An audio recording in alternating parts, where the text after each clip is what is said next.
तो दोस्तों आज हो गया 14 दिसंबर 2021। बिहार समेत देश दुनिया के बड़ी अवतार समाचार लेके आए सिर्फ आपके लिए। चलिए फटाफट खबर शुरू करते हैं। उससे पहले चैनल को अब तक सब्सक्राइब ना किया हो तो फटाफट चैनल को सब्सक्राइब कर दे, लाइक कर दे, शेयर कर दें ताकि इसी तरह की खबर आप हर रोज देख सके। चलिए शुरू करते हैं आज की पहली बड़ी खबर। जम्मू कश्मीर के श्रीनगर में पुलिस की बस पर सोमवार शाम हुए आतंकी हमले में 2 पुलिसकर्मी शहीद हो गए हैं। इस घटना में 12 जवान बुरी तरह से घायल हो गए हैं। ये सब तब हुआ जब जेवन इलाके में बाइक सवार आतंकवादियों ने तीनों तरफ से बस को घेरकर फायरिंग की। इस घटना के बाद प्रधानमंत्री नरेंद्र मोदी ने इस हमले की जानकारी मांगी है। मामले में जम्मू कश्मीर के पूर्व मुख्यमंत्री फारूक अब्दुल्ला ने बयान दिया है।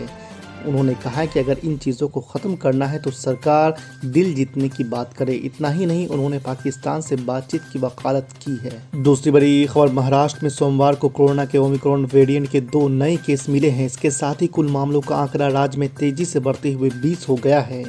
देश भर में ओमिक्रॉन वेरिएंट के कुल 40 मामले मौजूद हैं और 20 अकेले महाराष्ट्र से हैं। इस तरह ओमिक्रॉन वेरिएंट के देश के आधे केस महाराष्ट्र से ही हैं। ऐसे में इस बात को लेकर आशंका बढ़ी है कि क्या अब ओमिक्रॉन वेरिएंट का भी घर महाराष्ट्र ही बनेगा। तीसरी बड़ी खबर, कांग्रेस नेता राहुल गांधी 2019 के लोकसभा चुनाव में अपनी परंपरागत अमेठी सीट से हार गए थे। उसके बाद ये पहला मौका है जब वो अमेठी के दौरे पर जाने वाले हैं। जी आपको बता दें कि राहुल गांधी और प्रियंका गांधी 18 दिसंबर को जन जागरण अभियान के तहत अमेठी जाने वाले हैं। इस दौरान राहुल गांधी और प्रियंका गांधी एक पदयात्रा में हिस्सा लेंगे। कांग्रेस की ओर से जारी प्रेस रिलीज में यह जानकारी दी गई है। आपको बता दें कि अर्थव्यवस्था में गिरावट और महंगाई जैसे मुद्दों पर कांग्रेस ने देशव्यापी प्रदर्शन शुरू किए हैं। इसके तहत ही अमेठी में भी पदयात्रा का आयोजन करने वाले हैं। चौथी बड़ी खबर, बंगाल की मुख्यमंत्री ममता बनर्जी ने गोवा में विधानसभा चुनाव के लिए टीएमसी का प्रचार तेज कर दिया है। सोमवार को 2 दिवसीय दौरे पर गोवा पहुंची ममता बनर्जी ने भरोसा जताया कि राज्य में उनकी पार्टी विधानसभा चुनाव जीत जाएगी। यही नहीं, उन्होंने कहा कि यदि गोवा में कोई भाजपा को हराना चाहता है तो उसे फिर टीएमसी के साथ आना होगा। उन्होंने कहा कि यदि कोई भाजपा को हराना चाहता है तो फिर उसे हमारा समर्थन करना चाहिए। पांचवी बड़ी खबर, किसानों की घर वापसी के बाद भारतीय किसान यूनियन के राष्ट्रीय प्रवक्ता राकेश टिकैत ने सोमवार को अमृतसर में कहा कि किसान 1 साल के आंदोलन की ट्रेनिंग करके आए हैं। हर मौसम में उनकी फिजिकल ट्रेनिंग हुई और इस ट्रेनिंग में वो कामयाब भी रहे हैं। अब आगे 30-40 साल तक ये काम करते रहेंगे। राकेश टिकैत ने अमृतसर के स्वर्ण मंदिर में दर्शन करने के बाद ये बात कही।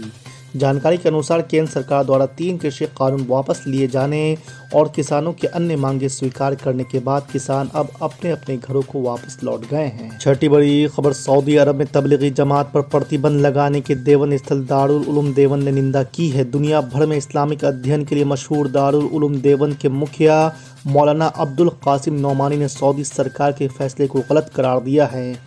इसके साथ ही उन्होंने सऊदी अरब से अपील भी की है कि वो अपने फैसले पर एक बार फिर से विचार करे। उन्होंने कहा कि यदि तबलीगी जमात पर प्रतिबंध लगा रहेगा तो मुसलमानों के बीच गलत संदेश जाएगा। आपको बता दें कि ये पहला मौका है जब देवबंद की ओर से खुलकर सऊदी सरकार की आलोचना की गई है। आपको बता दें कि हाल ही में सऊदी अरब की सरकार ने तबलीगी जमात पर प्रतिबंध लगाने का फैसला लिया था।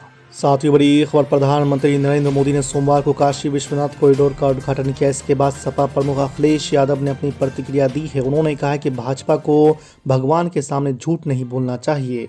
हमारे सामने झूठ बोलो तो कोई बात नहीं, लेकिन काशी में तो झूठ नहीं बोलना चाहिए। आपको बता दें कि इटावा पहुंचे अखिलेश यादव ने भाजपा के विकास कार्यों को लेकर हमला बोला है।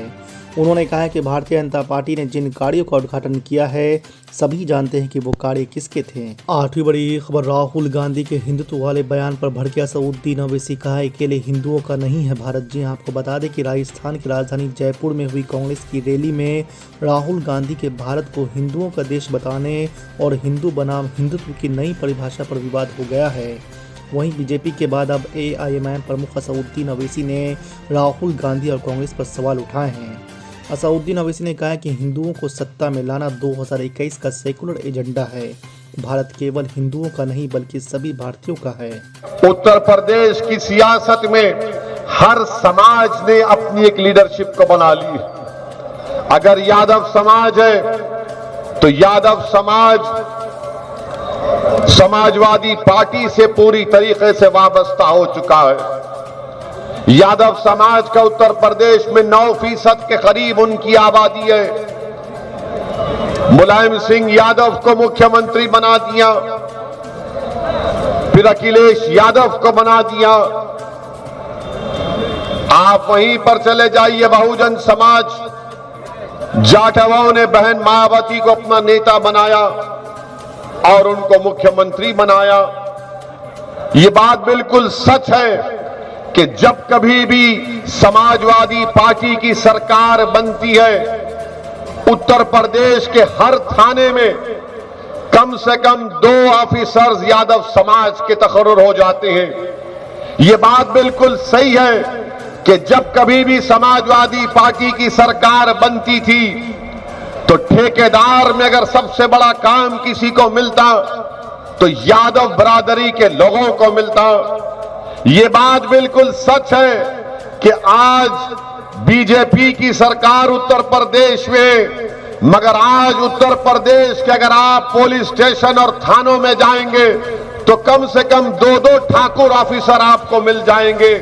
इसलिए कि मुख्यमंत्री तो बीजेपी का है मगर राज ठाकुरों का है, नाम योगी है मगर दिल से ठाकुर है, इसीलिए तमाम ठाकुरों का तकर्रुर करते हैं। उत्तर प्रदेश की सियासत की हकीकत यह भी है, अगर ब्राह्मण है 6 या 7% है मगर मुत्तहिद है और अपने वोट की अहमियत को और अपने वोट की ताकत के जरिए अपने समाज की ना सिर्फ हिफाजत करते हैं बल्कि अपनी लीडरशिप को मजबूत करते हैं। उत्तर प्रदेश में राजभर है, उत्तर प्रदेश में कुर्मी है, तो मां और बेटी लड़ रहे हैं कि कुर्मी का लीडर कौन है।